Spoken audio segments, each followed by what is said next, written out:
Right guys, time for another RLR beer shot. For this one we go to Aridagawa, Wakayama Prefecture, Kansai, Japan. Another beer from the wonderful Nomcraft Brewing. This one is called Last Man Standing, an 8.5% Imperial Red IPA, brewed in collaboration with Gifu Beer Festival. This guy on the can is General Hiratsuka Tamehiro. This one was kind of brewed as a tribute to the Battle of Sekigahara, one of the most important battles in the unification of Japan and the sort of feudal warfare that went on there. 1600 we're talking in terms of history.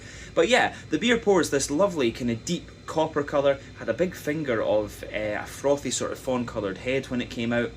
It looks absolutely great, pretty much as we would expect from the Imperial Red style. The aroma on this one's lovely. You get a lot of big kind of brown bready character out of it, big sweet kind of brown sugars in there, good little bit of green component, and also an interesting mix of fruit, but we'll focus on the flavour of this beer. So the backbone of this one, lovely kind of fresh wholemeal brown bready bread crust in there, a little bit of woody character further forward, Jacob's cream cracker on top of that, there's a layer of rye bread in there, a layer of wholemeal brown bread, some fluffier white bread on top of that, and I suspect a little bit of a kind of wheaty white bread in there as well. There's a little touch of nutty infusion in those layers, but then on top of that wheaty white bread, there's some toasty brown sugar, the oval in your middle of your palate, sweet caramel in the middle, a little bit fudgy around that, and then a kind of McVitie's digestive biscuit around the very edge. But it does show you quite a bit of brown sugar because it is 8.5% ABV and so a little bit more boozy. The yeasty side of this beer, for me, at its core, it's like a sweet kind of dense wholemeal brown bread. As you move further out from that, it's got a fluffier and more kind of buttery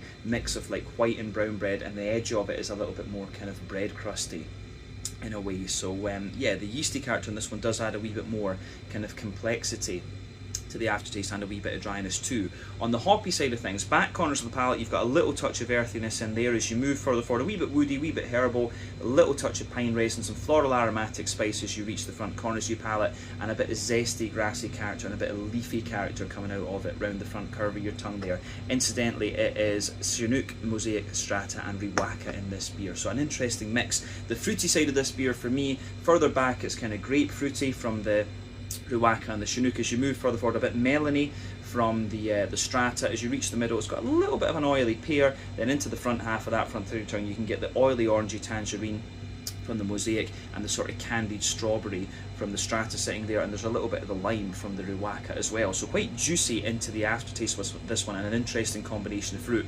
For me, top end of mid-bodied this beer, I would say bottom end of full-bodied, smooth carbonation, lovely Japanese cleanliness to it as I often say, maybe about 60 IBUs, the malt base, drier underneath, smooth in the middle, slightly dry and sweet on top, and yeah, a really unique fruity character to it. This one, very, very good beer, and I really would recommend you try it. Last Man Standing from Nomcraft Brewing in Aridagawa, Wakayama Prefecture, Kansai.